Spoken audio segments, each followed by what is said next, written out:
Bueno, no sé si tienen alguna duda o algo, si Mónica ya les preguntó, si no, para comenzar, buenas tardes como siempre. No, no le pregunté nada, estaba esperando que se conectaran un poquito más. ¿Alguna duda?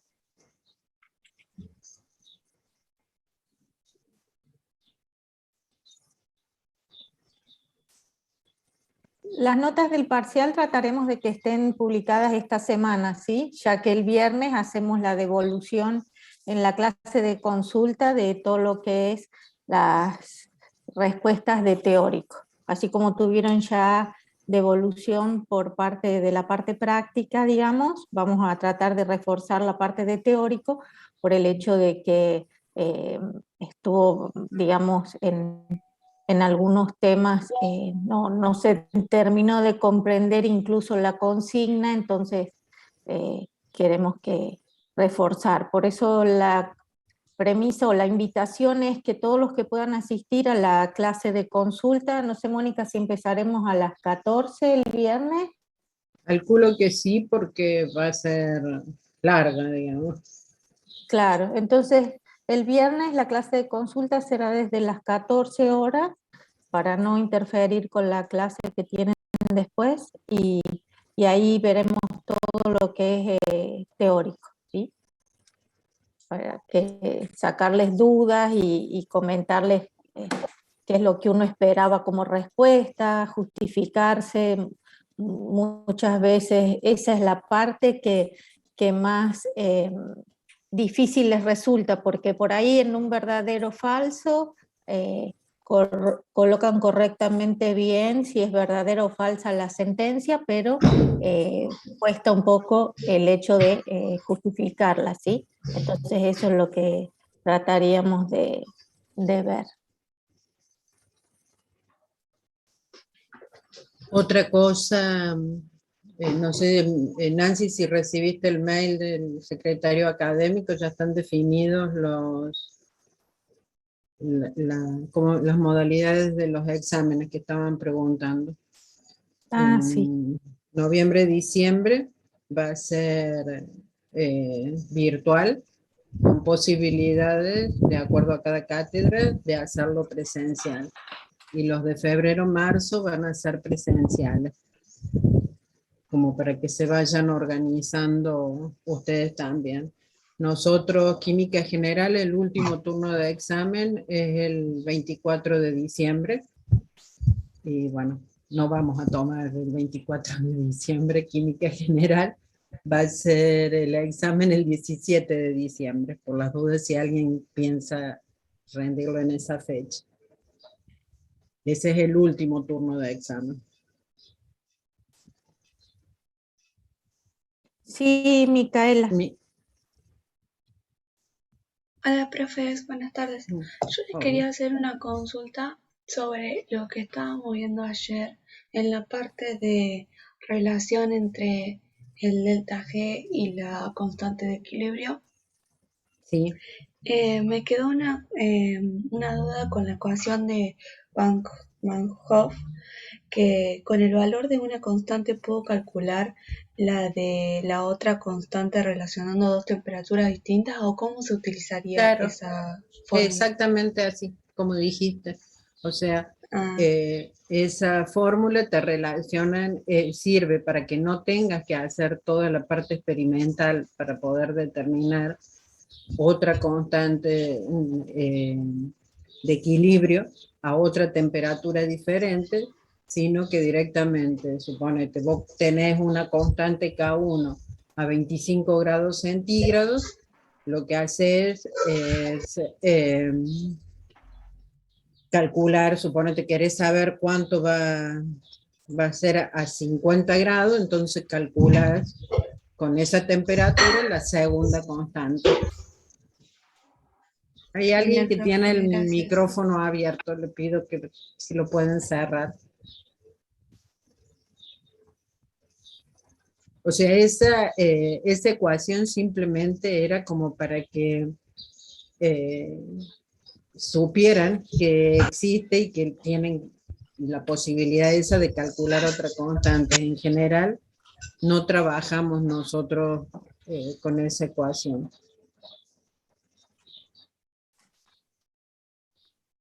Bueno, Nancy, no sé si quieres que empecemos ya. Sí, sí, me parece bien.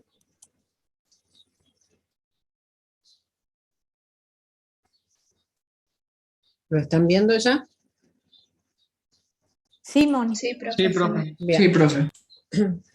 Lo que vamos a empezar a ver hoy es el equilibrio ácido-base, o sea, la forma de trabajarlo es exactamente igual a lo que estuvimos viendo en equilibrio, con la única diferencia que vamos a incorporar los conceptos ácido-base. Hay distintas formas de definir un ácido y una base, ya lo vamos a ir analizando, y tienen características bien marcadas. Fíjense que la mayoría de los productos, por no decir todos, los productos de limpieza son bases. ¿Por qué creen ustedes que puede ser eso?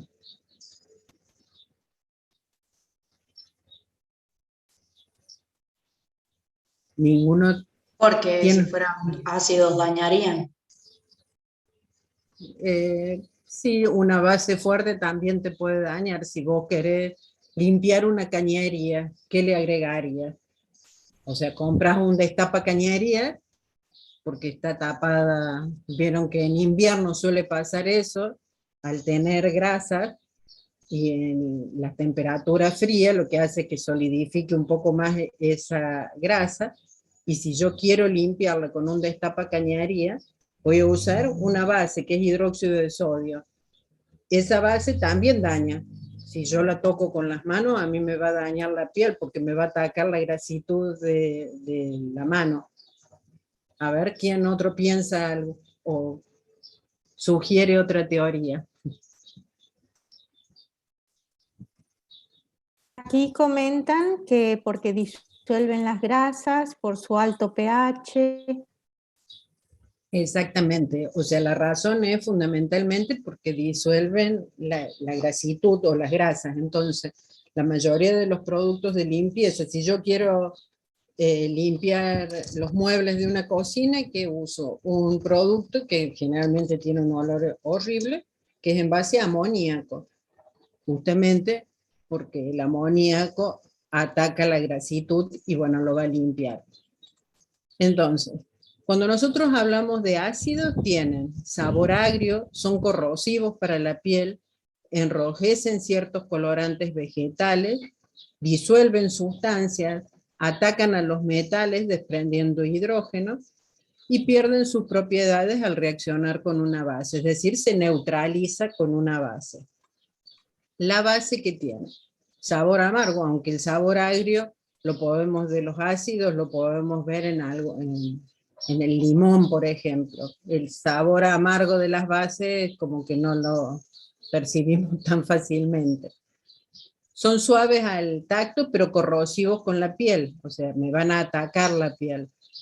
Dan color azul a ciertos vegetales, precipitan sustancias disueltas por ácidos, disuelve grasas, pierden sus propiedades al reaccionar con ácido, o sea, como dije recién, se neutralizan con un ácido. Ahora bien, ¿cómo definimos los ácidos y las bases? El primero en definirlo fue Arrhenius, que en el 87 publica su teoría de disociación iónica. Él vio en ese momento que había sustancias o electrolitos que en disolución se disociaban en cationes y aniones. Entonces, definió a un ácido como la sustancia que en disolución acuosa produce protones, mientras que una base es una sustancia que en disolución acuosa produce oxidrilos. Los electrolitos, nosotros ya los estuvimos viendo cuando vimos soluciones, cuando vimos las características de las propiedades coligativas, hablamos de electrolitos fuertes. ¿Y qué son los electrolitos? O sea, cuando hablamos de un electrolito es un compuesto que se ioniza, es decir, se va a separar. ¿cómo es la disociación de un ácido? O cómo planteamos la disociación de un ácido. En general hablamos del ácido como un anión y el protón.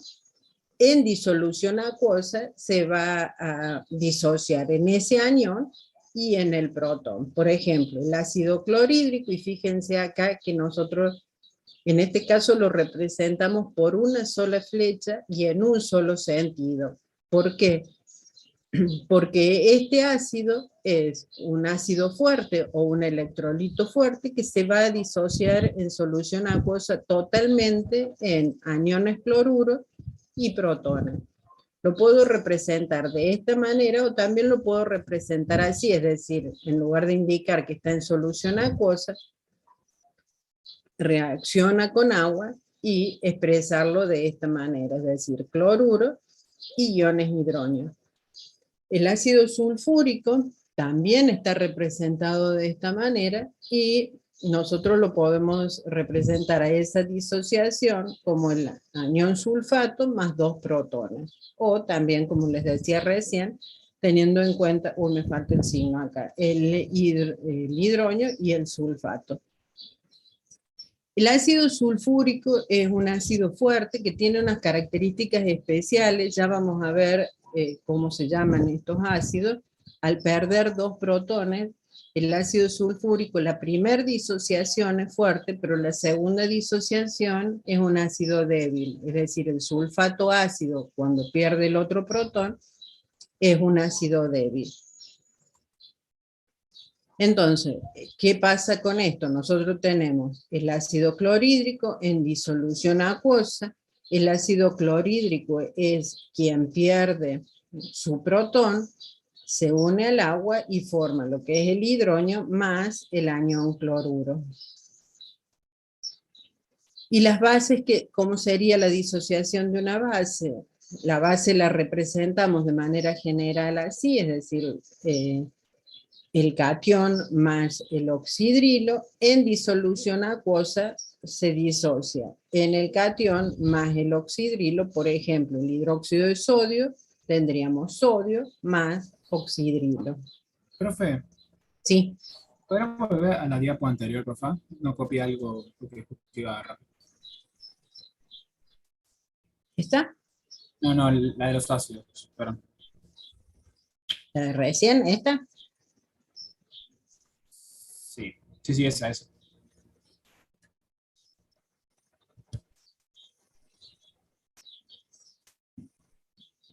está, profe. Bien. Entonces, la teoría de Bronsted-Lowry lo que dice es que los ácidos son sustancias que en disolución cede protones y la base es una sustancia que en disolución acepta protones. Entonces, nosotros acá ¿qué tendríamos?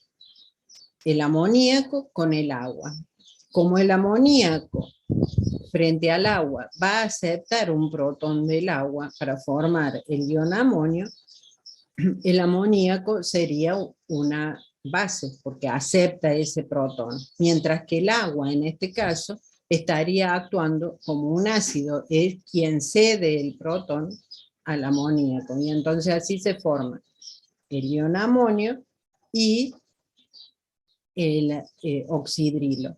Fíjense que acá, en este caso, las flechitas están representadas en los dos sentidos. ¿Por qué? Porque el amoníaco es una base débil, entonces no va a estar totalmente disociada o totalmente desplazado el equilibrio hacia la formación de los iones. ¿Qué es una neutralización? O lo que yo le decía recién. Sí, Julián, que veo que tenés la mano levantada. Profe, una consulta rápida. Entonces, sí. Por ejemplo, para saber, si no supiéramos que, por ejemplo, el amoníaco es una, ¿cómo que habíamos dicho? Una base débil. Una base débil. Entonces, por ejemplo, si nosotros nos dan la reacción y vemos que tiene la flecha que indica hacia los dos lados, ¿podemos saber que, por ejemplo, uno de los compuestos es débil? Una de las formas sería esa, pero ahora les vamos a dar las herramientas para que ustedes mismos sepan discernir o discriminar entre un ácido fuerte y uno débil, y una base fuerte y una débil. Ah, ok. O sea, Gracias, hoy profe. lo vamos a ver a todo eso. Entonces, yo recién les decía que si teníamos un ácido, ese ácido se neutralizaba con una base, o viceversa, una base se podía neutralizar con un ácido. ¿Qué es eso de neutralizar? El protón que desprende el ácido con el oxidrilo que desprende la base forma el agua. Entonces, el anión, por ejemplo, el hidróxido de sodio se va a separar en sodio y oxidrilos, y el ácido clorhídrico en cloruros y protones. Entonces el oxidrilo de la base con el protón del ácido me va a formar el agua, mientras que el anión del ácido con el catión de la base me va a formar la sal. La sal generalmente va a estar disociada en agua. Otra de las teorías es qué pasa o cómo clasificamos cuando ese ácido o esa base no tiene protones. O sea, hay un montón de sustancias que son ácidas o que son bases y que no tienen ni protones ni oxidrilos. Entonces, ¿cómo los podemos diferenciar a esos compuestos para saber si es ácido o es una base? La teoría de Lewis es la teoría que me describe esa situación, y un ácido, dice, es una sustancia que contiene al menos un átomo capaz de aceptar un par de electrones y formar un enlace covalente coordinado, mientras que una base es una sustancia que contiene al menos un átomo capaz de aportar un par de electrones para formar un enlace covalente coordinado. Y acá, por ejemplo, tenemos este ejemplo.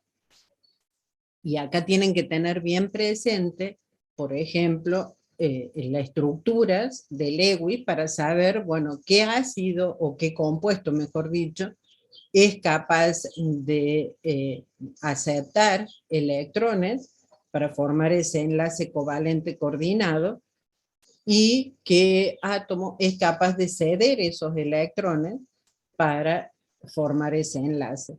Fíjense que en el caso del tricloruro de aluminio, el tricloruro de aluminio no tiene ni protones ni oxidrilo como para que yo lo pueda identificar como un ácido o una base. Entonces, ¿qué ocurre acá? Como el aluminio no completa su octeto, nosotros tenemos la posibilidad de formar un enlace con los electrones que le va a ceder la base.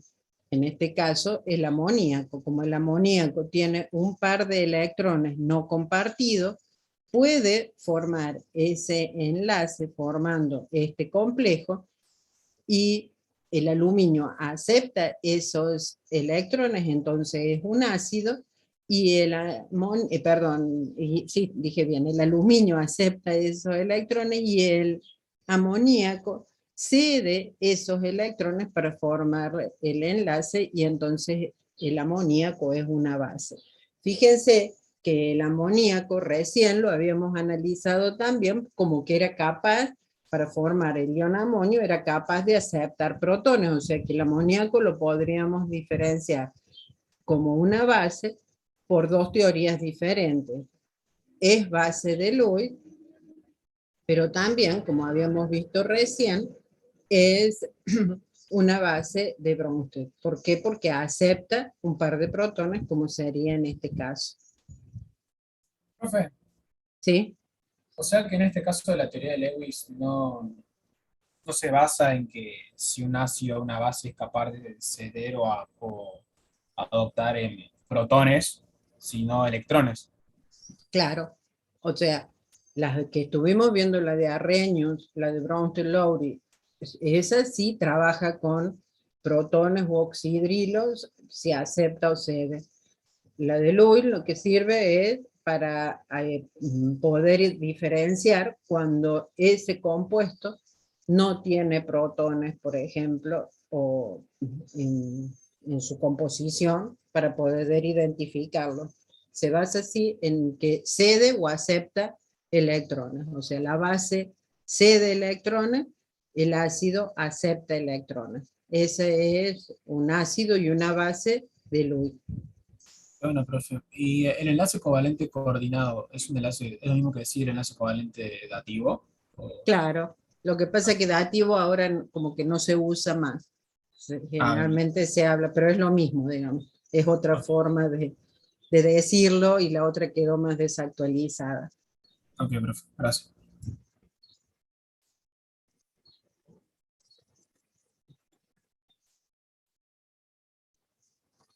¿A qué le llamamos par ácido-base conjugado? Siempre que una sustancia se comporta como un ácido, es decir, que cede protones, hay otra que se comporta como una base, acepta los protones. Entonces, cuando nosotros hacemos esa distinción, decimos que cuando un ácido pierde protones, el compuesto que se forma va a ser la base conjugada. Mientras que cuando una base captura esos protones, el compuesto que se forma va a ser un ácido conjugado. Lo veamos en un ejemplo. Nosotros dijimos recién que el amoníaco frente al agua formaba el ion amonio y oxidrilos. El amoníaco es quien acepta el protón del agua, entonces el amoníaco sería una base. El compuesto que se forma a partir de esta base es el ion amonio. El ion amonio sería el ácido conjugado de esta base. El agua cedió su protón, entonces está actuando como un ácido. El oxidrilo que se forma a partir de esa cesión del protón sería la base conjugada. Entonces, siempre que yo tenga una reacción de este tipo, ácido-base, voy a tener su ácido y su base conjugada.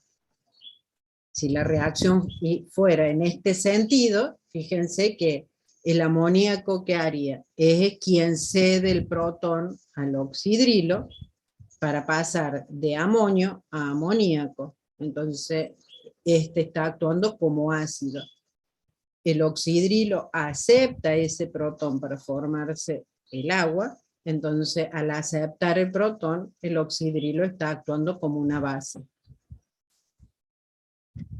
Cuanto más débil sea el ácido del que partimos, o la base de la que partimos, más fuerte va a ser su ácido o su base conjugada. Eso ya vamos a ver más adelante en qué aplicamos esa teoría. ¿Qué tendríamos que plantear ahora con respecto a la ionización del agua? El agua tiene una pequeña conductividad eléctrica, lo que me estaría indicando de que el agua está disociada en iones. ¿Cómo es la disociación de esos iones? Si yo tengo dos moléculas de agua líquida, tendría la formación de hidronios y de oxidrilos. O si lo planteo con una sola molécula de agua, serían protones y oxidrilos cuando se disocian.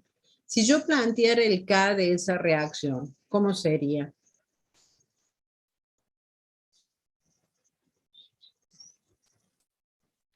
¿Ninguno se acuerda? La de H3 o más Claro. por el oxidrilo dividido el agua elevado al cuadrado. ¿Pero esto está bien? ¿El agua elevado al cuadrado? Y sí, tengo dos moléculas. ¿Y en qué estado de agregación está el agua? Ah, está en el líquido. Entonces, No está en la eso cosa, no no se iría, considera. digamos. Exactamente. Claro, no se Entonces considera. sería, la K de equilibrio sería el producto de la concentración de hidronio por la concentración de oxidrilo. A ese K de equilibrio es lo que se conoce como K-water. K-water es la concentración de hidronio por la concentración de oxidrilo. A 25 grados centígrados, ese producto iónico del agua, de K-water, es igual a 1 por 10 a la, bueno, no lo tengo anotado, 1 por 10 a la menos 14. Entonces, si ustedes se fijan acá, yo tengo una molécula de agua que actúa como ácido, mientras que la otra me va a actuar como base, porque este pierde su protón y se forma el oxidrilo, mientras que este gana un protón y forma el ion hidronio. Entonces, si ustedes ven eso, que la misma molécula de agua puede, o la misma molécula de un compuesto puede actuar tanto como ácido o como base, a eso se le dice que es anfiprótica o anfótera también. O sea, un compuesto que actúa como ácido y como base se le dice que es anfótera. Profe, Sí. el K-Water siempre va a ser entre el hidronio y el agua, y el oxidrilo. ¿Sí? Sí, sí, porque es el producto de disociación o el producto iónico del agua. El producto de disociación del agua. Entonces, o lo podés plantear así o lo podés plantear protones por oxidrilos, digamos, pero es exactamente lo mismo. De buenas, gracias. Entonces, lo que le decía era que a 25 grados centígrados ese producto de ionización del agua, el K-Water, es igual a 1 por 10 a la menos 14. ¿Qué me está indicando esto? Que si nosotros disociamos o calculamos la concentración de protones y de oxidrilos en el caso del agua pura, va a ser igual a 1 por 10 a la menos 7. Es decir, la concentración de hidrógeno y la concentración de oxidrilo va a ser exactamente la misma, 1 por 10 a la menos 7. Entonces, acá definimos algo que capaz que ustedes estén familiarizados, lo hayan trabajado en el nivel medio, que es el valor del pH. El valor del pH es una medida de la concentración de oxidrilos que yo tengo en una determinada sustancia. Cuando cualquier tipo de fórmula, digamos, que ustedes tengan definido como P algo, ese P indica menos logaritmo. En este caso, como es pH, es menos logaritmo de la concentración de protones. Si yo hablo del pOH, sería menos logaritmo de la concentración de oxidrilo. Obviamente que si yo estoy hablando en el caso del agua pura, donde dijimos que la concentración era 1 por 10 a la menos 7, en ese caso, ¿qué voy a tener? Que el pH va a ser igual a 7. Entonces, en una sustancia pura decimos que el agua tiene un pH de 7, o sea, neutro.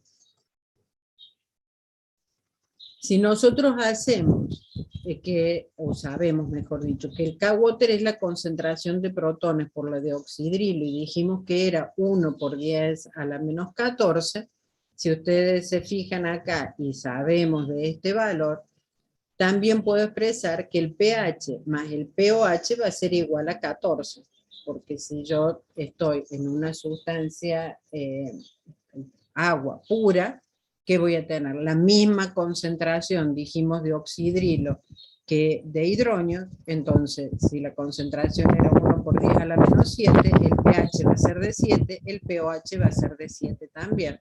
Entonces, la suma de pH y pOH va a ser de 14. Ahora bien, ¿cómo lo clasificamos?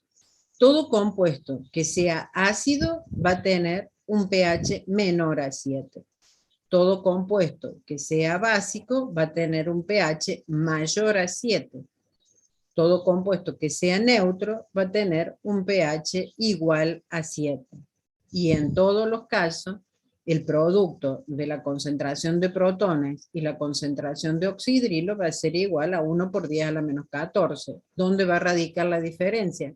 Si yo tengo una sustancia ácida, tendré un valor más alto de hidrógeno y menor de oxidrilo, pero el producto siempre va a ser 1 por 10 a la menos 14. Si nosotros nos vamos a los básicos, sería exactamente lo mismo. Voy a tener un valor más alto de oxidrilo que de hidrógeno, pero el producto de los dos Va a ser siempre 1 por 10 a la menos 14. Y acá quiero que marquen y lo dejen con un ojito, con algo que les quede bien grabado, que cuando nosotros hablamos de un ácido fuerte o de una base fuerte, esa característica de ácido de base fuerte no tiene nada que ver con el pH. O sea, yo puedo hablar de que tengo un ácido que tiene un pH de 1 y eso no me implica que ese ácido sea un ácido fuerte. Lo que me está indicando que me digan que tiene un pH de 1 es que tengo una alta concentración de oxidrilos, de hidronios. No significa de que ese ácido sea un ácido fuerte. Exactamente lo mismo con las bases. Las características de un ácido de una base fuerte ya lo vamos a ver y me lo define la constante de equilibrio, si está o no está muy disociado de ese ácido. Pero un ácido fuerte no me lo da el valor del pH. Remarquen eso porque es muy fácil de que confundan esos conceptos. Ahora bien, entonces, ¿qué son electrolitos fuertes y qué son electrolitos débiles? Nosotros tenemos que un electrolito fuerte es un electrolito que está totalmente disociado. ¿Cómo lo representamos? De esta manera. Es decir, yo tengo, por ejemplo, el ácido clorhídrico en solución acuosa con una simple flecha. Yo voy a tener que está totalmente disociado en protones y cloruros. Y no voy a tener nada del ácido sin disociar.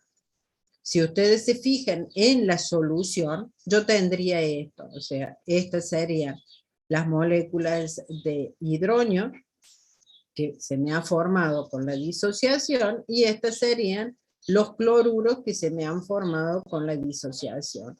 En esta solución no tendría nada del ácido clorhídrico. Entonces, los ácidos fuertes son electrolitos fuertes.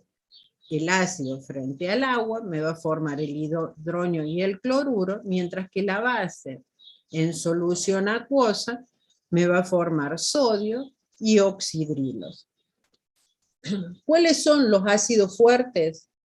Ácido clorhídrico, bromhídrico, iohídrico, nítrico, perclorato, clorato y ácidos sulfúricos. Estos son todos los ácidos fuertes que ustedes tienen.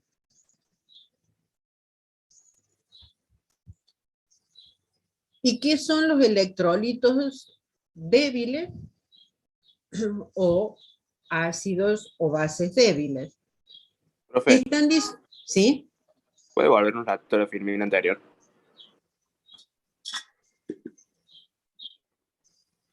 Listo, gracias.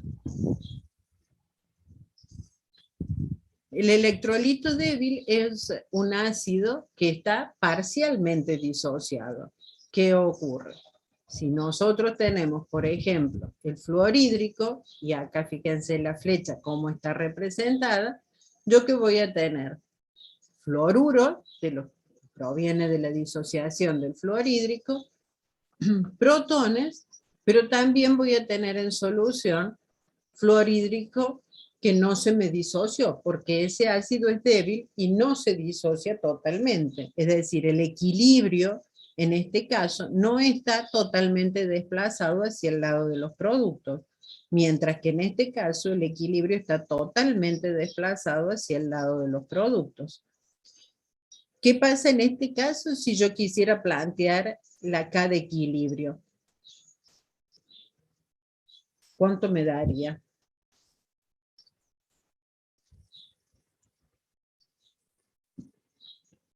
¿Cómo sería la K de equilibrio? Concentración de cloruro por concentración de protones sobre la concentración del ácido. Pero si de este dije que no me queda nada, sería muy alto. Infinito, o sea, digamos, infinito. o muy alto. ¿Sí? O sea, generalmente no trabajamos con infinitos, pero hablamos de 100 para arriba. Eso ya significa que es un ácido fuerte o está totalmente disociado. En cambio, en este caso, fíjense que si yo planteara la K, que sería concentración de fluoruro, concentración de protones sobre la concentración del fluorhídrico sin disociar, y en ese caso sí el valor de K tendría un número, digamos. Entonces, si yo viera en la solución, ¿qué tendría? Moléculas de hidronio, moléculas de fluorhídrico y moléculas de fluoruro, o sea, los tres los tendría en solución. En el caso de las bases débiles son también electrolitos débiles. En este caso, ¿qué le plantea? Como una base débil, se plantea el fluoruro, ¿sí? O sea, recuerden que el fluorhídrico sería el ácido, este sería la base, este sería el ácido conjugado y este sería la base conjugada. Entonces lo que ahora planteamos es la reacción inversa, que sería el fluoruro más el agua, que me da el oxidrilo y el fluorhídrico. Y ahora vemos, a ver, un ejercicio de aplicación para calcular el pH. Les dice que calculen el pH y la concentración de iones barios, hidronios y oxidrilos de una disolución de hidróxido de bario, que es una base fuerte, cuya concentración inicial es 0,02 molar. ¿Qué tendrían que hacer?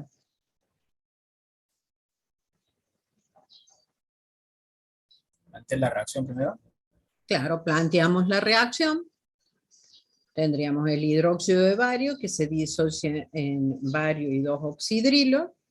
¿Qué concentraciones iniciales tenemos? Me dice que tengo una concentración de la base fuerte de 0,02 molar.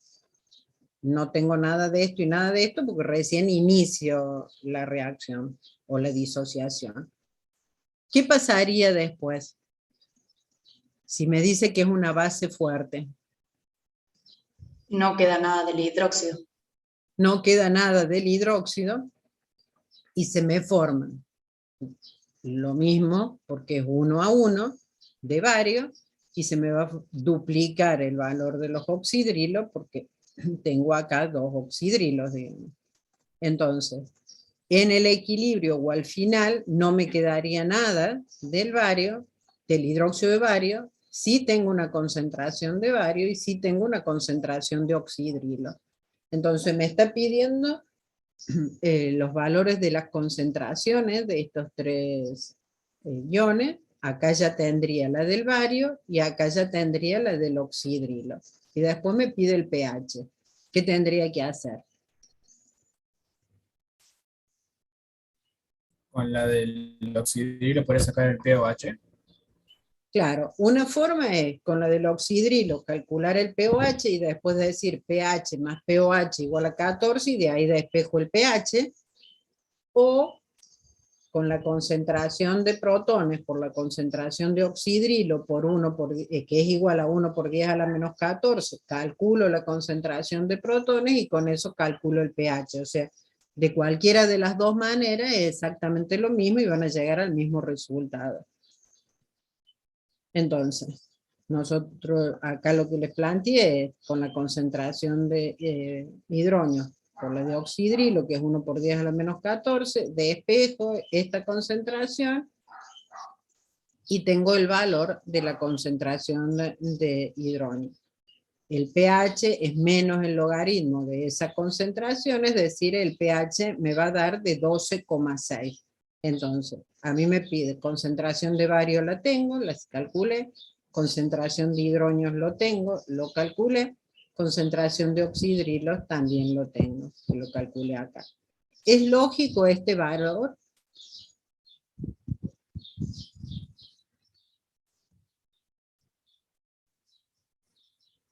¿Es lógico o no? Sí, profe, porque el hidróxido es una base. Claro, el hidróxido es una base, o sea que me tiene que dar un valor superior a 7. No sé cuánto, pero bueno, superior a 7. Acá les dice que calculen el pH y la concentración, en este caso del ácido nítrico, con la misma concentración molar de recién. Bueno, ¿qué hacemos? Lo primero es plantear la ecuación de disociación. Me dice que es un ácido fuerte, entonces inicialmente sabemos que tengo la concentración inicial del ácido, pero no tengo nada de la disociación. Cuando se disocia, a mí me va a desaparecer todo el ácido, porque es un ácido fuerte, y acá tengo la concentración de hidroños y la concentración de nitrato. Con esta concentración de hidroños calculo los oxidrilos, que me da este valor, y con esta concentración calculo el valor del pH. Entonces el pH sería menos el logaritmo de 0,02, me da 1,7. ¿Es lógico esto? Sí, porque me da menor a 1, menor a 7. Entonces estoy hablando de un compuesto ácido. Sí, Micaela. Uy, perdón, levanté 2 veces. Profe, yo quería preguntarle, porque no logro entender cómo hay que calcular el pH. O sea, yo sé que tengo la inicial y qué El pasa pH lo cuando... vas a calcular. El pH lo tenés que calcular con la concentración final de protones en este caso, o hidroños, porque es un ácido. Y en el caso anterior, que vos tenías una base, yo con esto puedo calcular el pOH y de ahí calcular el pH, o como lo hicimos acá, calcular la concentración de protones y con eso calcular el pH. Entonces, el cálculo del pH va a depender de lo que yo utilice, si es una base o un ácido. Para calcularlo sí, porque cuando si vos disocias y es un ácido, directamente vas a tener la concentración de protones que necesitas para calcular el pH. En una base, si vos disocias, el valor que vas a obtener de ahí es la concentración de oxidrilos. Entonces, para calcular el pH necesitas la de protones o hidroños. Pero lo podés hacer, suponte, con esto, que es como lo calculé yo ahí en el ejercicio, es decir, con esta ecuación, que la concentración de protones por la de oxidrilos es 1 por 10 a la menos 14, y de ahí despejas la concentración de protones y después calculas el pH con esta fórmula, o calculás el pOH porque vos tenés la concentración de oxidrilo, calculás el pOH, una vez que tenés el pOH, empleas esta fórmula de pH más pOH igual a 14, despejas de ahí pH, te quedaría 14 menos pOH, y vas a llegar al mismo valor que lo que llegamos recién. No sé si te quedó claro. ¿Y siempre aparece el hidroño, profe? El hidroño como si siempre aparece. Para Claro, calcular porque el pH sí o sí necesitas la concentración de hidroño.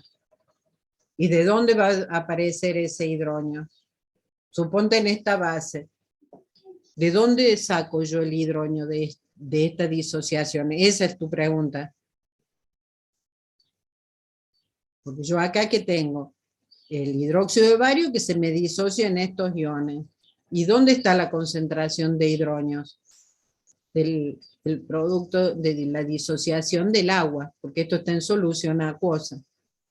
Entonces yo aparte voy a tener ese producto de disociación del agua, que no lo tengo en cuenta para sumarlo a la concentración de oxidrilo, porque la disociación del agua es 1 por 10 a la menos 7, entonces no me va a cambiar este valor. ¿Me explico? sí, profe. Calculo que sí. Vamos a ver. Gracias. O sea, la concentración de hidroño, les vuelvo a repetir, la pueden calcular como la calculé yo acá, y con este valor calcular el pH, o con este valor de oxidrilo calcular el pOH, y después como pH más pOH es igual a 14, de ahí despejan el pH y les va a dar exactamente el mismo valor. Si quieren, a ver, ya se los hago. Si yo le aplico el logaritmo de 0,04,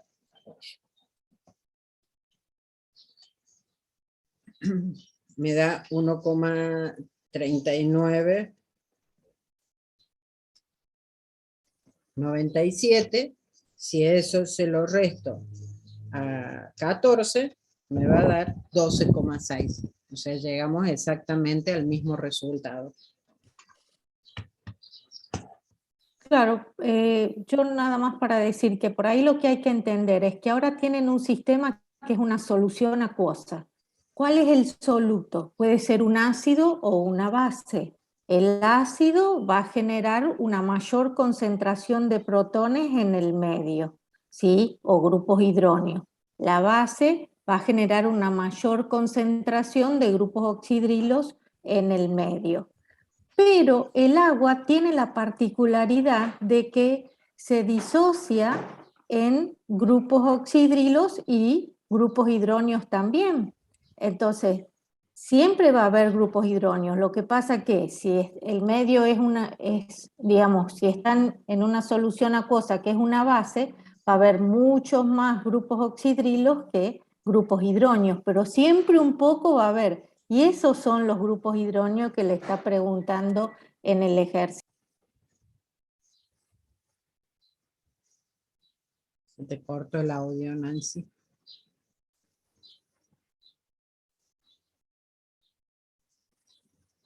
Bueno, sigo, no sé qué le pasó a Nancy. O sea, en el eje... ¿Estás ahí? No, sí, era eso nomás, que se imaginen, claro, yo lo que digo, que ellos se imaginen que tienen un ácido que ya no existe como molécula. Se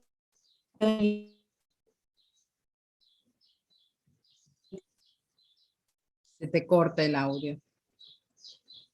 Bueno, supongo que lo que está queriendo decir es que el ácido nosotros ya no lo tenemos como molécula, sino que lo tenemos separado en iones. Exactamente lo mismo ocurre con la base. No lo tenemos como un sólido, sino que lo tenemos separado en iones.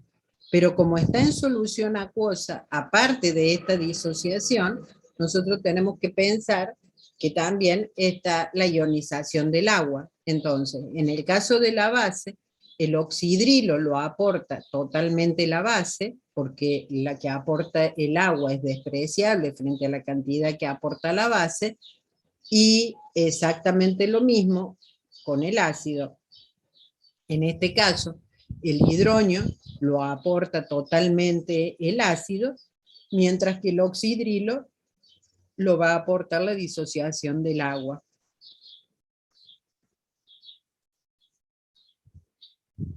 Gracias, Moni. Se me corta internet. Supongo que interprete que era eso lo que quería decir. Exacto. Bueno, recién ustedes me habían preguntado, bueno, ¿y cómo sé si el ácido es fuerte, si es débil, si lo relaciono con la doble flecha, con una sola flecha? Bueno, lo que vamos a ver ahora es justamente la fuerza de esos ácidos. La fuerza de un ácido depende de la constante de equilibrio, o sea, si yo tengo un ácido con agua, se va a disociar en el anión y en el hidrógeno. Si yo planteo la K de equilibrio de esa disociación, ¿qué tendría? La concentración de hidrógeno por la concentración del anión sobre la concentración del ácido sin disociar. Este no iría porque se encuentra en estado líquido, ¿no? Entonces, a esto se lo conoce como constante de ionización o K ácida. O sea, en lugar de llamarlo Kc como lo veníamos llamando, ahora lo vamos a llamar K sub A, es decir, constante de acidez. Según el valor de esa constante de acidez, hablaremos de ácidos fuertes o débiles. Si ese K ácido es mayor que 100, el ácido es un ácido fuerte y estará disociado casi totalmente. Si el K ácido es menor a 1, ese ácido es un ácido débil y estará parcialmente disociado. Por ejemplo, el del fluorhídrico que habíamos visto recién. Otro ejemplo sería el ácido acético, el componente del vinagre. Es un ácido débil y su K ácida es 1,8 por 10 a la menos 5 molar. Y si ustedes se fijan en la guía de trabajo práctico, en el anexo donde tienen las tablas, tienen una tabla con las constantes de acidez de distintos ácidos y las constantes básicas también. Recién habíamos dicho de que teníamos, por ejemplo, estos son toda una serie de ácidos débiles donde la fuerza del ácido va disminuyendo desde el fluorhídrico al cianhídrico. Y la base conjugada de esos ácidos, ¿qué habíamos dicho? Si el ácido era un ácido fuerte, su base conjugada va a ser débil, y así sucesivamente. Entonces, si nosotros partimos del fluorhídrico, que es el más ácido de todos estos, su base conjugada, el anión fluoruro, va a ser la más débil de todo. Mientras que el cianhídrico es un ácido más débil que el fluorhídrico, su base conjugada va a ser la más fuerte de todas. ¿A qué le llamamos ácidos polipróticos? Los ácidos polipróticos son aquellos que pierden más de un protón. Sí, Emanuel. Sí, profe, en la figura anterior dice que estaría con 100 mayores 100, estaría disociado casi en su totalidad, pero no era que si es ácido fuerte se disocia completamente. Sí, pero lo tomamos así, o sea, como que está totalmente disociado y prácticamente no existe, ¿cómo es? Moléculas en solución del ácido. Generalmente o sea, se dice que es K infinito, o sea, hablamos de esos valores, digamos. claro, o sea, es como que nunca se toma que algo se Claro, porque complete. si no tendrías que hablar de una K infinita. Claro, bien. Bueno, gracias, profe. Entonces, los ácidos polipróticos son aquellos ácidos que pierden más de un protón. Sí, Micaela. Profe, en la diapositiva anterior, en el cálculo de KC, ¿cómo Sí. lo hace? Porque no lo entiendo. Igual que como planteamos la K de equilibrio, que sería la concentración del anión por la concentración del hidrógeno sobre la concentración del ácido. El agua no entra porque el agua está en estado líquido. Es lo mismo que veníamos trabajando con la K de equilibrio. ¿Y en qué interviene K? Como K. Hay La K, K y la... esto, en lugar de llamarlo KC, como lo veníamos llamando, ahora, como es la constante de ionización de los ácidos, lo llamamos Ka. A esto lo llamamos Ka ahora. Pero es lo mismo, lo planteas exactamente igual que como planteábamos la constante de equilibrio. Para calcularlo es exactamente lo mismo y va a tener todo lo que vimos ayer de que se influye la presión, la temperatura, las concentraciones de reactivos y de productos, o sea, todas esas propiedades que estuvimos viendo ayer también aplican acá. Simplemente la cambiamos. ¿Se acuerdan que ayer cuando cerré la clase les dije que había un montón de formas de llamarla a la K de equilibrio? Nosotros ayer vimos KC y KP. KC era porque estaba calculada en base a las concentraciones, KP porque estaba calculada en base a las presiones. Pero después yo les dije, bueno, tenemos K-water, K-ácida, K-básica, K de hidrólisis, o sea, hay distintas, KPS, hay distintas formas de llamarla a la constante dependiendo la disociación de la que estemos trabajando o el equilibrio con el que estemos trabajando. Entonces se calcula exactamente igual que el KC, por eso acá está marcado así, que a esto lo llamamos constante de acidez o K ácida, pero la calculas como lo veníamos haciendo, el producto de la concentración de los productos sobre la concentración, en este caso, del ácido sin disociar o de los reactivos.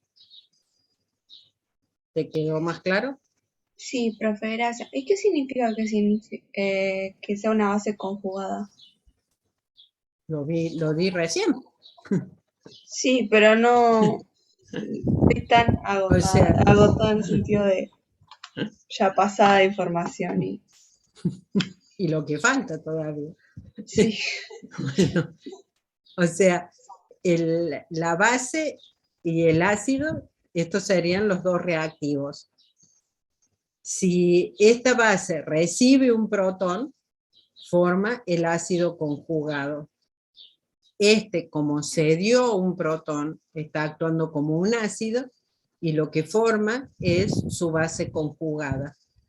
Esos son, y yo lo que les decía acá, que es lo que está anotado acá abajo, es cuanto más débil sea el ácido, más fuerte va a ser su base conjugada o viceversa. Ahora sí, sí. gracias, profe, sí.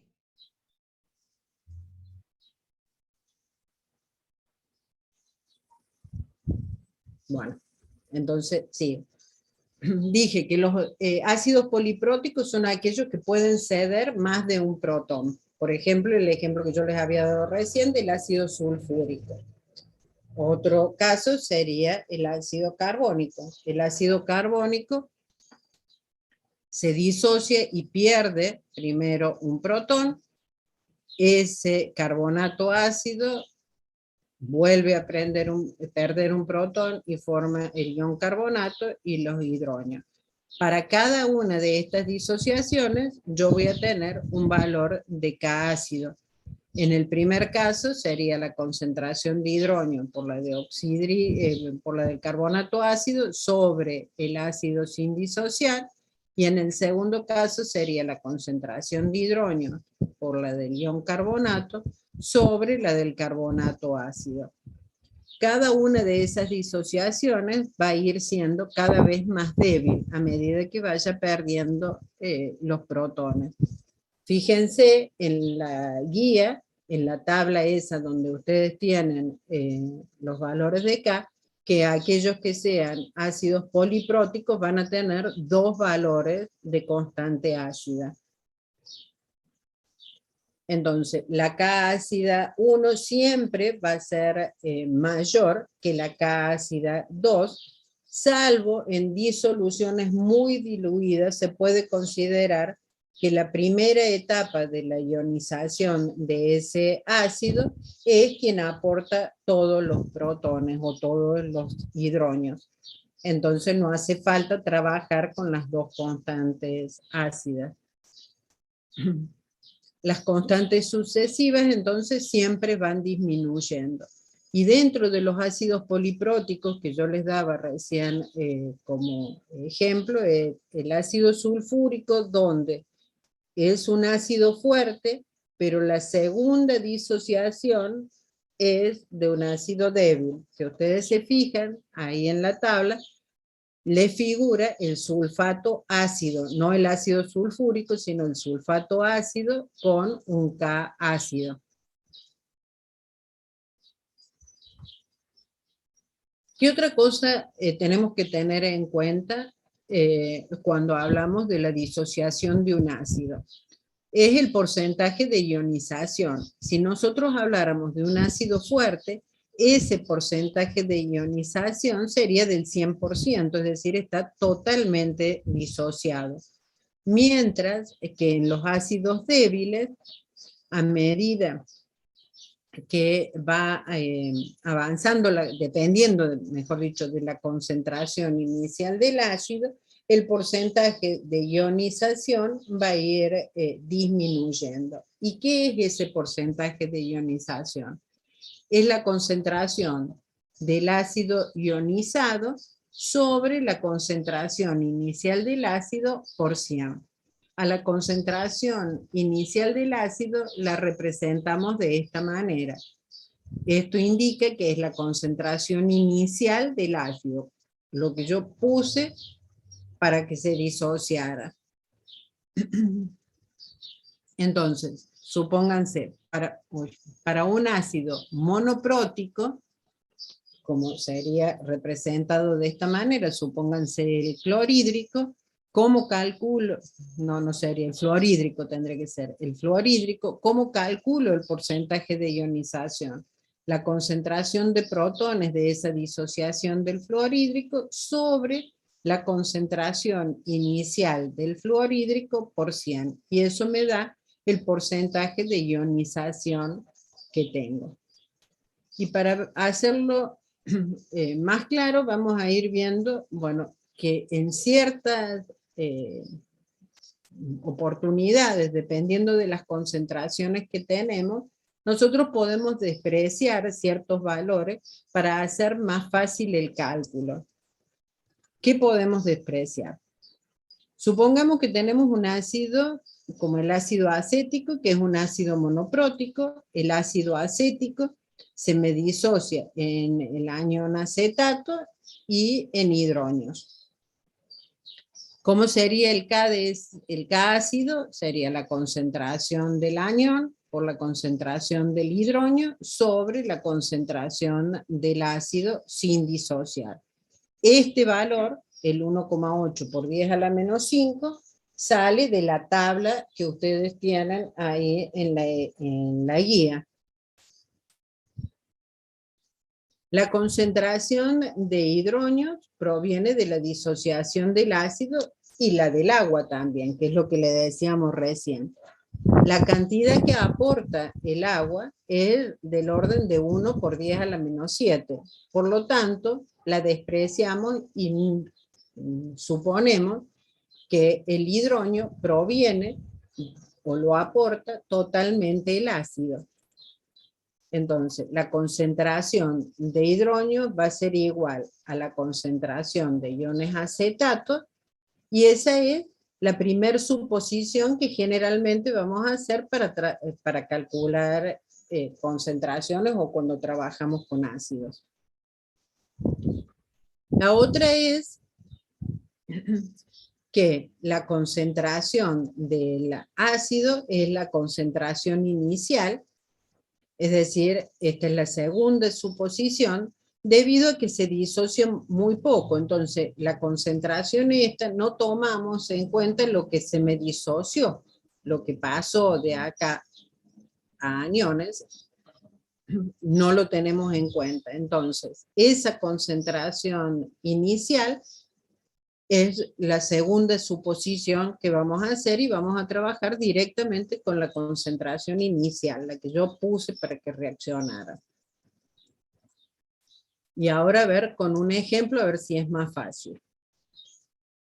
Partimos del ácido acético, que para hacerlo más sencillo lo representamos de esta manera. Un ácido acético con una concentración 1 molar. El ácido acético se disocia en hidronio y iones acetato con una concentración inicial de 1 molar. No tenemos nada de hidronio ni nada de acetato. Después de un cierto tiempo me va a reaccionar X, se me va a formar X de hidronio y X de acetato, y en el equilibrio yo voy a tener 1 menos X,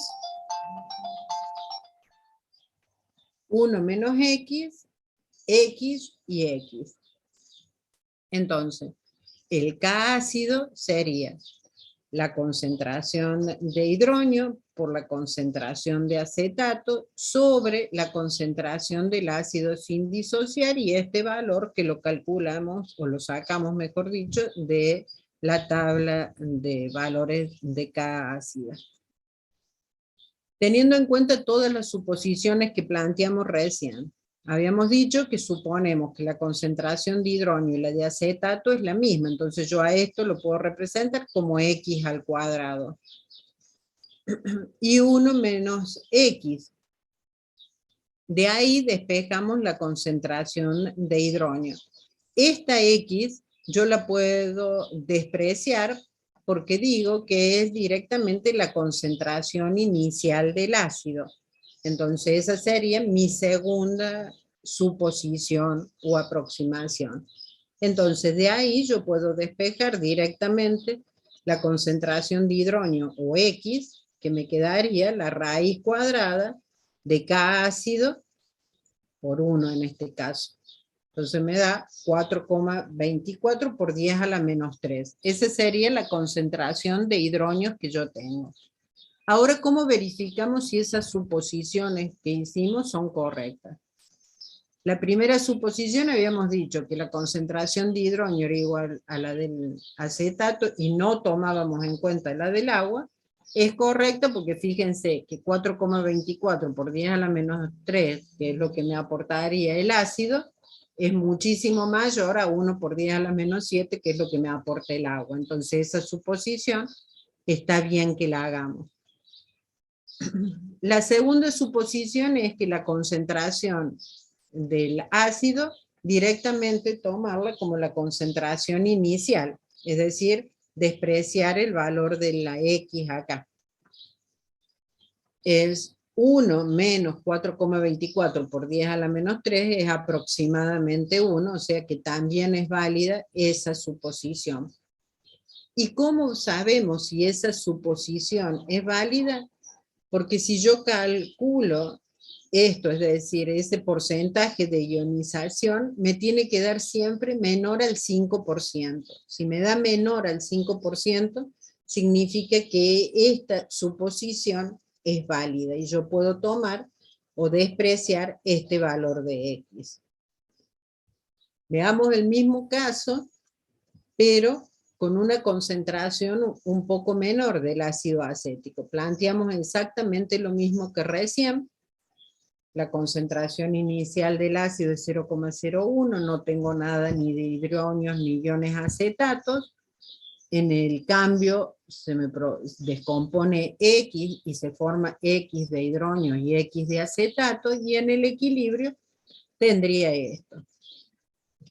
Planteamos la K de equilibrio para ese ácido, o la K ácida, y la primera suposición que dijimos que la concentración de hidrógeno y la concentración de acetatos era la misma, de ahí despejamos la concentración de hidrógeno, me da 4,24 por 10 a la menos 4, frente al menos 7, también es válida esa aproximación, y no tenemos en cuenta el X.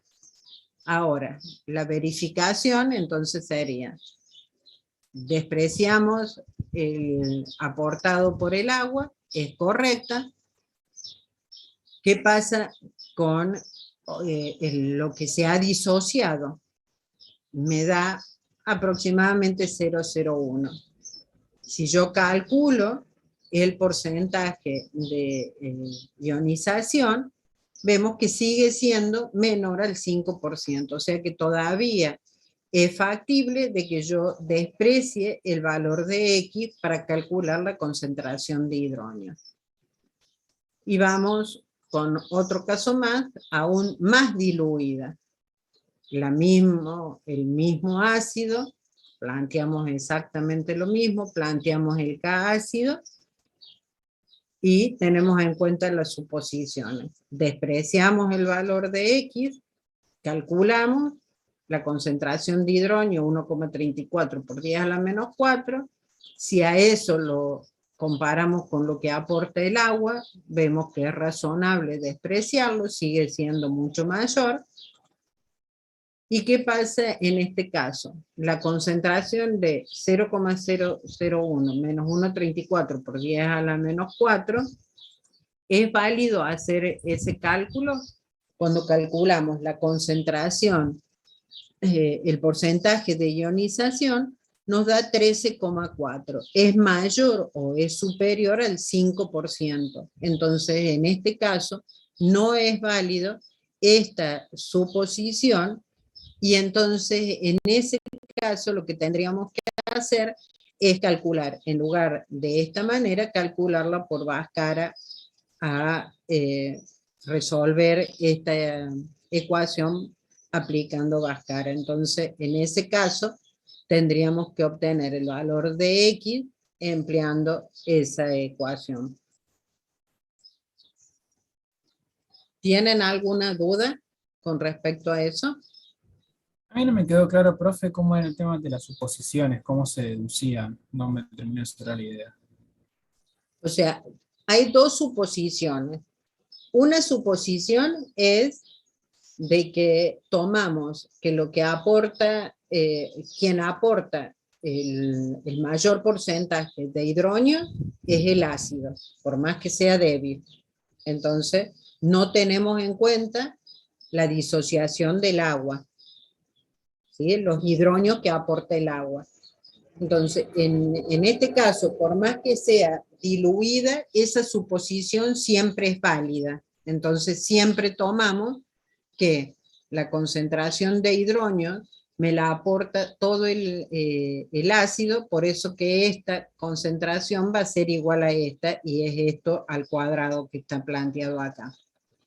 La otra suposición es despreciar esta X, es decir, considerar que la concentración es la concentración inicial del ácido, es decir, el 0,001. Esa va a depender de la concentración de ácido con la que nosotros estemos trabajando. Si la concentración de ácido es muy diluida, esa suposición no la podemos hacer. Y entonces tenemos que trabajar con toda esta ecuación sin despreciar este valor. ¿Ahora entendiste? Sí, va cayendo, gracias.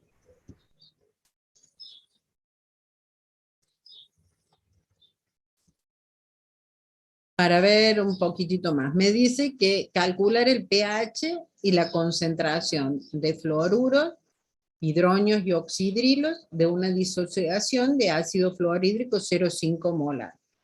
Fíjense en la tabla, esa que les digo que tienen en la guía, cuál es el K ácido del ácido fluorhídrico. Planteamos la ecuación, planteamos la disociación inicial como es, partimos de 0,5, se disocian como es monoprótico, por cada uno que se me disocia de fluorhídrico se me va a formar un hidrógeno y un fluoruro, y en el equilibrio tendría esto que tienen planteado ahí. Planteamos el K ácido, que sería la concentración de fluoruro por la concentración de hidrógeno sobre la concentración del ácido sin disociar. Recuerden que esta no va porque es líquida.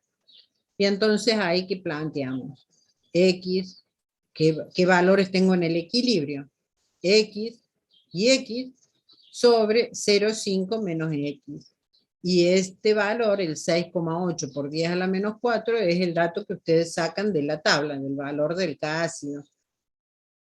Entonces, de ahí despejan el valor de X haciendo las suposiciones que hicimos recién, es decir, despreciamos esto y directamente lo sacamos como la raíz cuadrada, y si verificamos, vemos que la concentración que a nosotros nos dio, es decir, la concentración del ácido disociado sobre la del, la del anión o la del protón disociado sobre la del ácido inicial por 100 me da 3,6.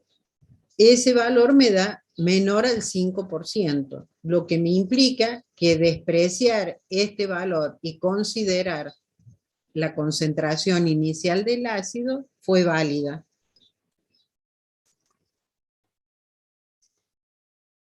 ¿Alguna pregunta?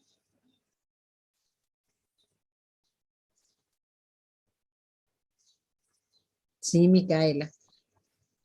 Profe, ¿qué pasa si en el caso de que me dé mayor al 5%, habría otra forma de calcularlo o No más lo o menos puedo, así? no lo puedo despreciar y lo calculan por Bhaskara, que es lo que les decía Ah, recién. ¿Sí? O sea, me quedaría acá x al cuadrado sobre 0,5 menos x. Entonces, cuando llevo este miembro para acá, me va a quedar una ecuación x al cuadrado más bx más c igual a 0. Y de ahí tengo que despejar x. O sea, ¿qué significa esto? Que ustedes, si quieren, para evitar hacer este cálculo y si tienen que volver y demás, directamente lo pueden resolver acá aplicando Bhaskara, o sea, va a estar correcto. Esto es para simplificar el cálculo, nada más. Sí habías levantado la mano, Julián, no sé si... No, era justo para preguntarle casi lo mismo que preguntó la compañera. O sea que es únicamente como una forma más fácil de resolver el ejercicio, únicamente en el caso que dé menor al 5%. Claro, exactamente. Porque el otro, si no, Pues, tenés que hacer di- bastantes cálculos más. exactamente. O sea, es una simplificación del cálculo. Si ustedes a lo mejor, bueno, evitan hacer este cálculo y verificar si es menor al 5% para volver a recalcular en el caso de que les dé mayor y directamente lo resuelven por Bhaskara, va a estar bien. Esto simplemente es una forma de disminuir la cantidad de cálculos que uno va a hacer. Bueno, entonces, la concentración de hidrógeno la tengo porque como es un ácido, directamente me la da acá. La concentración de fluoruro también la tengo, va a ser la misma que la cantidad de hidrógeno, pero me pide la concentración de oxidrilo. Como es un ácido, entonces, ¿de dónde vienen los oxidrilos? De la disociación del agua. Entonces, como yo conozco la concentración de hidrógeno, la concentración de oxidrilo la despejo de acá y me da un valor de 5,56 por 10 a la menos 13 molar sería la concentración de oxidrilo. Entonces todo esto que es lo que está en rojo es lo que me pedía el cálculo. Y estoy viendo, yo no calculé el pH. Y me pedía también el valor del pH. El valor del pH, ¿con qué lo voy a calcular? Con la concentración de hidrógenos que tengo acá. Entonces el pH sería menos el logaritmo de los 0,018, me daría un pH de 1,74. Fíjense que dijimos que es un ácido débil, este ácido, el fluorhídrico, es un ácido débil que tiene una K ácida de 6,8 por 10 a la menos 4, pero si yo le calculo el valor del pH me da 1,74, o sea, bastante bajo en valores de pH para el ácido, ¿no?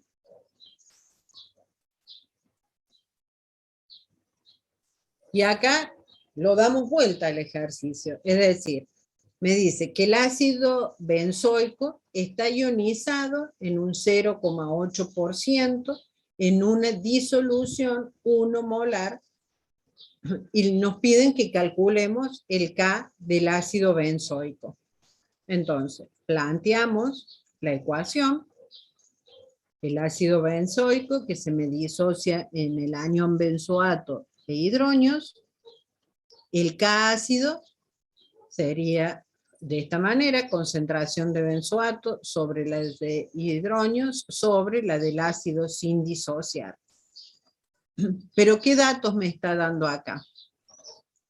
Que la disociación o el porcentaje de ionización de ese ácido es de 0,8. Entonces, ¿qué voy a calcular acá? El valor de X. ¿Y X qué va a ser?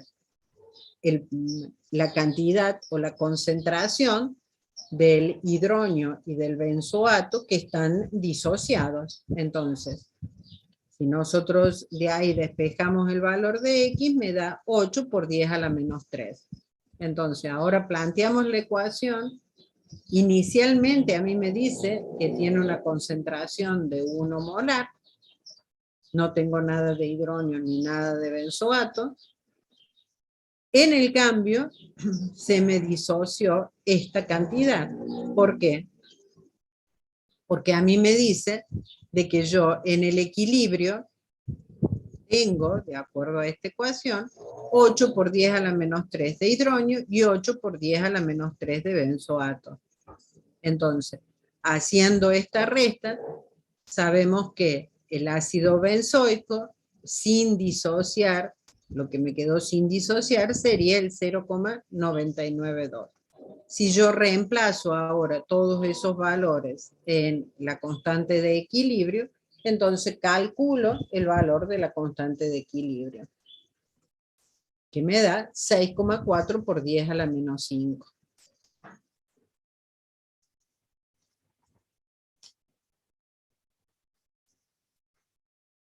Vamos con las fuerzas de las bases. Exactamente igual que lo que planteamos recién para los ácidos, vamos a plantear para las bases. Las bases en disolución acuosa, la fuerza de esa base va a depender de una constante de equilibrio, que en este caso la vamos a llamar Kb o K básica.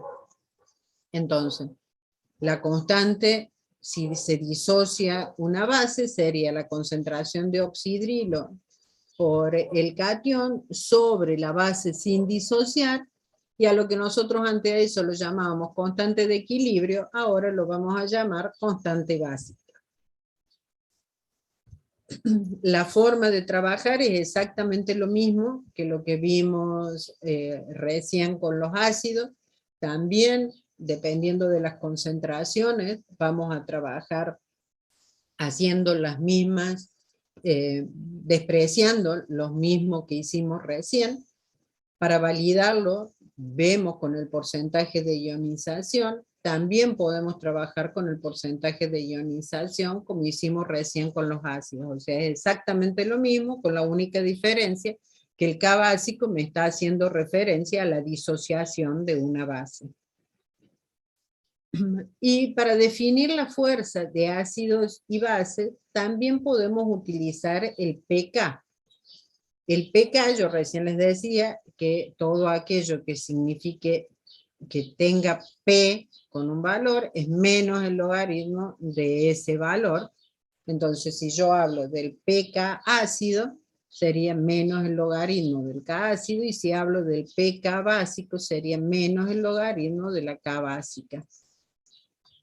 Cuanto mayor es el valor de K ácido o K básico, mayor va a ser la fuerza del ácido o de la base, que es lo que vimos recién. Si nosotros tenemos valores muy por debajo de 1, dijimos que eran bases débiles o ácidos débiles, y si eran superiores a 100, eran ácidos o bases fuertes. Igualmente, entonces también lo podemos definir con el valor, si ese es un ácido fuerte o una base fuerte, también lo podemos definir con el valor del pK. Cuanto mayor es el valor de pK ácido o pK básico, menor va a ser la fuerza del ácido o de la base.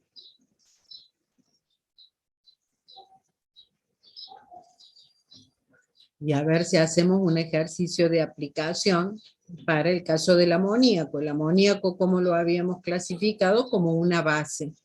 Me dice, ¿cuánto es el pH de una disolución? 0,075 molar de amoníaco. Planteamos la reacción de disociación. La disociación del amoníaco sería que del amoníaco se forma el ion amonio y se forman oxidrilos. Me dice que tengo una concentración inicial de 0,075. Entonces, inicialmente tengo la concentración esa, se disocia una X cantidad que no sé cuánto es, para formarse la misma cantidad de amonio y oxidrilo, y en el equilibrio tendría 0,75 menos X, X y X. Planteo el valor de K, en este caso K básica, sería concentración de amonio sobre la concentración de oxidrilo, perdón, por la concentración de oxidrilo sobre la concentración de amoníaco, y reemplazo por todos los valores en el equilibrio. Desprecio también el valor de X, por eso lo calculo como la raíz cuadrada. Entonces la concentración de amonio y de oxidrilo es 1,16 por 10 a la menos 3, con el producto de las concentraciones de los iones que forman el agua, despejo la concentración de hidrógeno para poder calcular el pH, y de esa manera calculo el pH y me da 11,06. El pH para una solución de amoníaco 0,075 molar.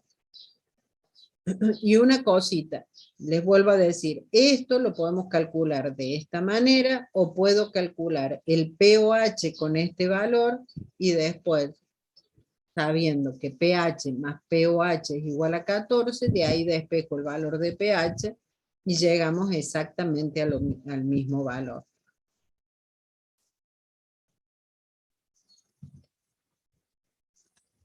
No sé si tienen alguna pregunta hasta acá.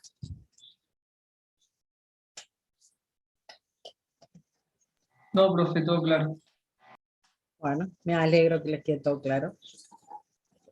Como recomendación, estudien todo esto, porque la clase que viene la complicamos un poquito más, entonces tengan bien claro cómo trabajamos con cada una de las K. Y ahora sí, ¿qué factores afectan la fuerza de un ácido? Y les prometo que es el último tema que les doy. La polaridad del enlace, la fuerza del enlace, la estabilidad de la base conjugada, son los factores que afectan o que vamos a analizar para poder distinguir un ácido fuerte de un ácido débil. La polaridad del enlace, si tengo una molécula que contiene protones, si está muy polarizado, transfiere un protón si el enlace S está muy polarizado.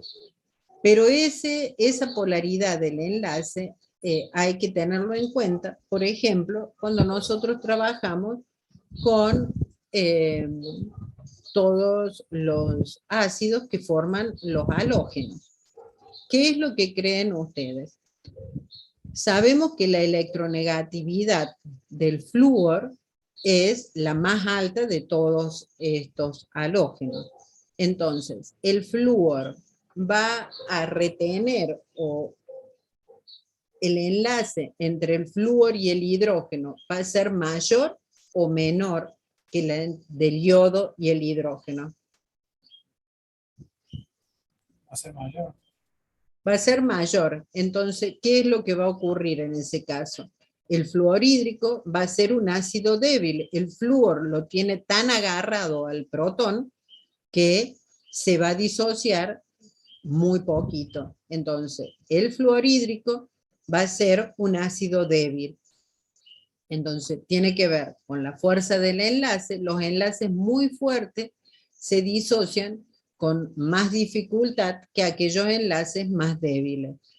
Y también con la polaridad del enlace. En este caso, como el enlace es muy polar y está unido el flúor directamente al hidrógeno, no se va a disociar fácilmente. Entonces, este compuesto, el fluorhídrico, es un ácido débil, mientras que los otros tres son ácidos fuertes, porque al disminuir la electronegatividad del halógeno, no lo toma tan fuertemente al protón, y por ende el protón se desprende fácilmente. Entonces, el clorhídrico, el bromhídrico y el iohídrico son ácidos fuertes. La fuerza del enlace iría, el fluorhídrico es un ácido débil y los otros tres son ácidos fuertes. Si nosotros vemos en la tabla periódica, la fuerza del ácido aumenta en este sentido. El fluorhídrico es débil y los otros tres son fuertes, y el más fuerte de todo es el iohídrico. Otra cosa a tener en cuenta, pero por ahí es más complicado poder diferenciarla, es cuán estable es la base conjugada. Cuanto mayor es la estabilidad de la base conjugada, más fuerte va a ser ese ácido. ¿Qué significa esto? Que cuando se disocie la base conjugada del fluorhídrico, ¿qué va a ser? El anión fluoruro. Cuanto más estable sea ese anión fluoruro, o vamos con el cloruro, mientras más estable sea el cloruro, más difícil va a ser que la reacción sea irreversible. Entonces, por eso Mientras más estable sea la base conjugada, más fuerte va a ser ese ácido. Como recién ese análisis lo hicimos en un periodo. ¿Cómo serían las propiedades ácidos-base de los hidruros cuando nos movemos en la tabla periódica, pero nos movemos en un periodo, no en un grupo como lo analizamos recién? Si nosotros arrancamos en la tabla periódica, por ejemplo, con el hidruro de sodio, es decir, con un hidruro metálico del grupo 1, cuando se disocia el hidruro de sodio, ¿qué voy a tener? El catión, y en este caso sería un hidrógeno con carga negativa, porque los hidruros metálicos, el hidrógeno está actuando como -1. Entonces, ese hidrógeno con carga negativa, cuando reacciona con el agua, desprende hidrógeno y forma el oxidrilo. Entonces, el hidruro de sodio en solución acuosa me va a dar una solución básica. En general, los hidruros metálicos son básicos, o a medida que yo voy avanzando en el periodo, yendo hacia los no metales, voy a ir pasando o que presentan propiedades básicas o muestran propiedades ácido-base hasta llegar a un ácido. Supónganse, nosotros partimos del sodio, vamos avanzando en la tabla periódica y llegamos, en el caso del cloro, que sería un ácido. Supónganse en el grupo, si nosotros analizáramos en ese mismo que yo les digo del hidruro de sodio, el hidruro de sodio es una base y en este caso estos tres son ácidos y la acidez va a ir aumentando a medida que yo voy avanzando hacia los elementos más electronegativos. Si aumenta la electronegatividad en un periodo, aumenta la acidez. En cualquier columna de los elementos no metálicos, la acidez aumenta al aumentar el número atómico. Esta comparación que ustedes tienen acá es exactamente la misma que hicimos recién con los halógenos. Yo tengo en el periodo 6 el agua, que dijimos que es anfótera, es decir, puede presentar propiedades ácidas y propiedades básicas. Si sigo bajando, el sulfídrico es un ácido que va a ser más débil que con el seleñuro y con el teleñuro. O sea, a medida que yo desciendo en un grupo, la acidez va a ir aumentando. Si nosotros entonces, resumiendo, vamos avanzando en un periodo, dijimos, supónganse en este caso, yo tendría el sodio acá, que el sodio presenta propiedades básicas, el hidruro de sodio, ¿no? Si nos vamos con el silicio, no presenta propiedades ácidas ni básicas, pero la fosfina presenta, es una base débil, el sulfídrico es un ácido débil y el clorhídrico es un ácido fuerte. Es decir, nosotros partimos de una base más fuerte a medida que vamos avanzando en un periodo, o no presenta propiedades ácidas ni básicas, o es base débil y va avanzando la fuerza del ácido. Si nos vamos al grupo, al periodo 2, ocurre exactamente lo mismo. Nosotros partiríamos de un haluro metálico. A medida que vamos avanzando, tenemos que no presenta propiedades ni ácidas ni básicas, es una base débil, el agua que puede ser anfótero y es un ácido débil. Entonces, resumiendo, partimos de bases más fuertes a que no presenten ni propiedades ácidas ni básicas, a que se va a formar un ácido cuando lleguemos a los compuestos no metálicos. Y si nosotros descendemos en un grupo, a medida que descendemos, la fuerza del ácido va a ir aumentando. Lo vimos en este y lo vimos en este. Ahora bien, si tenemos oxoácidos u oxácidos, nosotros lo podemos plantear de esta manera. Nosotros tenemos I unido al oxígeno y el oxígeno unido a un hidrógeno. ¿Qué pasa si ese I es un metal, como por ejemplo puede ser sodio, potasio o magnesio? Debido a la baja electronegatividad que presentan esos metales, se transfieren los electrones totalmente al oxígeno y se forma un compuesto iónico que tiene el oxidrilo y se va a comportar como una base. Nosotros tenemos una diferencia grande de electronegatividad entre el metal y el oxígeno, entonces si esa molécula se rompe, se va a romper en esa unión. Y de esa manera tendríamos que desprende oxidrilo, entonces es una base. Ahora, ¿qué pasa si esa I es un no metal? Por ejemplo, cloro, bromo, nitrógeno.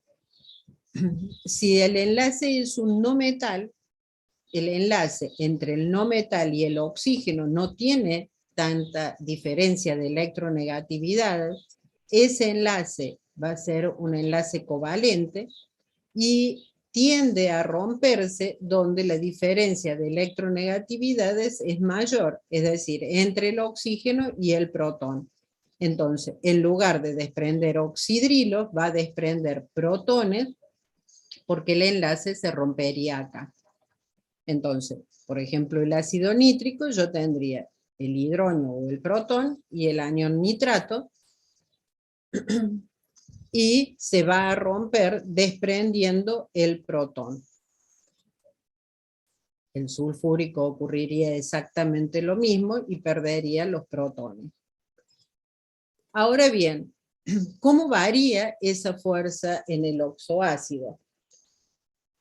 Para los oxoácidos que tienen el mismo número de átomos de oxígeno, la fuerza del ácido aumenta con la electronegatividad del átomo central, es decir, inverso a lo que ocurría recién, por ejemplo, cuando vimos un enlace en los ácidos binarios. Entonces, supónganse que nosotros comparamos el ácido clórico y el ácido brómico, tienen la misma cantidad de oxígenos alrededor del átomo central y se va a romper la unión entre el oxígeno y el hidrógeno, y entonces en ese caso va a formar protón más ese anión. Entonces, si nosotros vemos los valores de cada ácido, a medida que descendemos en la tabla periódica, el valor del K ácido va a ir disminuyendo a medida que va disminuyendo la electronegatividad de ese ácido. Entonces, en el caso de compararlos en la tabla periódica, si tengo la misma cantidad de oxígenos alrededor del átomo central, la acidez va a aumentar en este sentido, contrario, les vuelvo a decir, a lo que ocurría con los binarios. Ahora, ¿qué pasa si tengo el mismo átomo central, pero difiere en la cantidad de oxígenos que tiene alrededor? Por ejemplo, si yo comparo el hipocloroso, el cloroso con el clórico y el perclórico. Para los oxoácidos que tienen el mismo átomo central, la fuerza del ácido aumenta con el número de átomos de oxígenos unidos a ese átomo central. ¿Por qué ocurre eso? Porque se polariza mucho más el enlace hidrógeno-oxígeno. la nube electrónica se concentra entre todos los átomos de oxígeno que tengo alrededor del átomo central y queda más libre el protón y entonces se va a desprender. Entonces, si yo tengo el mismo átomo central, en este caso cloro, a medida que voy aumentando la cantidad de oxígeno, va a ir aumentando la fuerza de ese ácido. Entonces, tendríamos que el perclórico va a ser mayor que el clórico, mayor que el cloroso y a su vez mayor que el hipocloroso. El ácido nitroso va a ser menos ácido que el ácido nítrico. El ácido sulfúrico va a ser más ácido que el ácido sulfuroso. O sea, va a depender de la cantidad de oxígeno que tienen alrededor del átomo central. De hecho, en este caso, estos dos son ácidos fuertes, mientras que este es un ácido débil. Son ácidos débiles. Y yo les diría, si todavía alguno está despierto, que dejemos acá. No sé si tienen alguna duda. Sí, Micaela. Profe, yo tengo dos dudas. La primera es, ¿cómo identifico un ácido de una base que no sea por el pH? O sea, ¿yo lo puedo identificar a la vista o debería sacar el pH? O sea, eso vos lo vas a identificar porque vos sabés que los metales forman bases y los no metales forman ácidos. O sea, cuando vimos formación de compuestos, eso lo viste ahí, digamos. O sea, si yo formo reacciona un no metal con oxígeno y después ese óxido reacciona con agua, me va a formar un ácido. Mientras que si un metal reacciona con oxígeno y después reacciona con agua, me va a formar una base. O sea, eso lo tenés que saber sin necesidad de ver cada ácido, cada básico. Por la formación de ácidos y bases. Por la tabla periódica. ¿Qué otra duda tenías? No, y la otra era con respecto a los... Espera que la anoté. Los hidruros binarios, cuando vimos que el agua es anfótera, no sé. Anfótero. Sí, Anfótera. ¿Eso quiere decir que puede actuar como base y como ácido? claro. Ah. O sea, si nosotros vamos acá, el agua, fíjense que no está identificado como nada porque dijimos que podía actuar tanto como ácido o como base, a lo que se le dice anfiprótica o anfótera.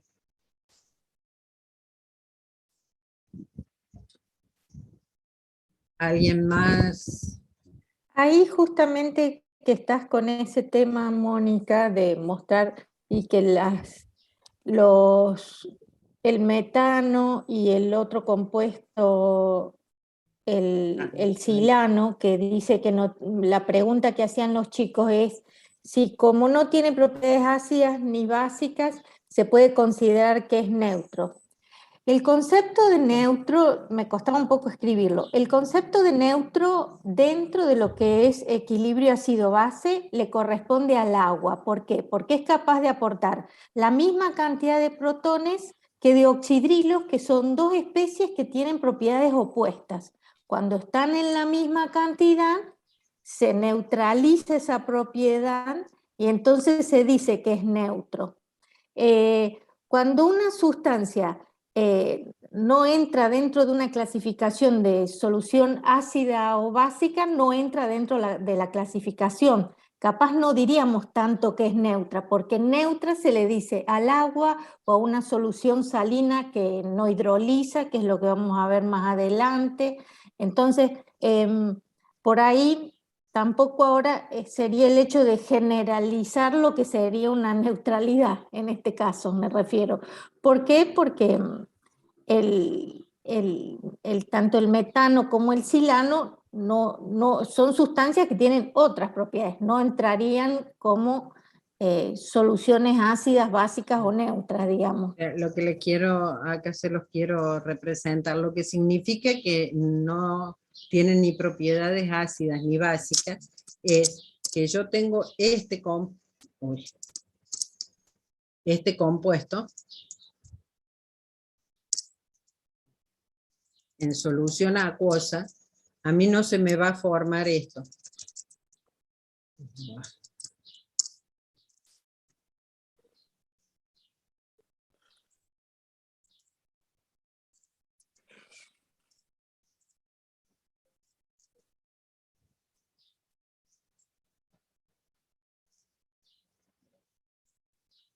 Eso no va a ocurrir. Ni con o sea, yo no voy a encontrar el anión metilo así, y el protón. Eso significa que no tenga propiedades ni ácidas ni básicas. ¿Sí? O sea, no va a actuar ni como un ácido formando esto, ni me va a desprender oxidrilo. Eso significa, lo que decía Nancy recién, el hecho de que sea neutro. La neutralidad significa que yo tendría la misma cantidad de oxidrilo que de hidronios. En ese caso, solo el agua podemos hablar de neutro. No sé si así les queda más claro qué significa que no tenga ni propiedades ácidas ni propiedades básicas. No sé quién preguntó eso, si ahora les queda claro. No me acuerdo, a ver, en este momento.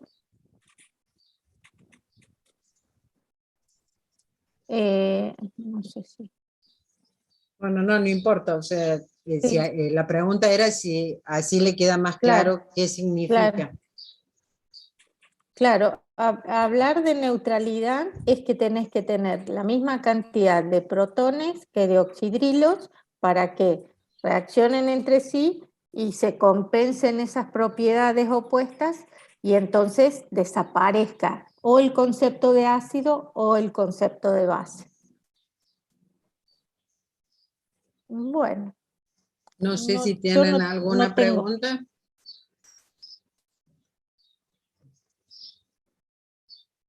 Han quedado mudos después de... Es demasiada información, profe. Sí, es lógico. Sí, lo entendemos. Traten de revisarlo y entonces el martes próximo vienen con alguna duda como para retomar el tema y poderlo comprender un poco más. Para mí lo que tiene que también uno empezar a imaginar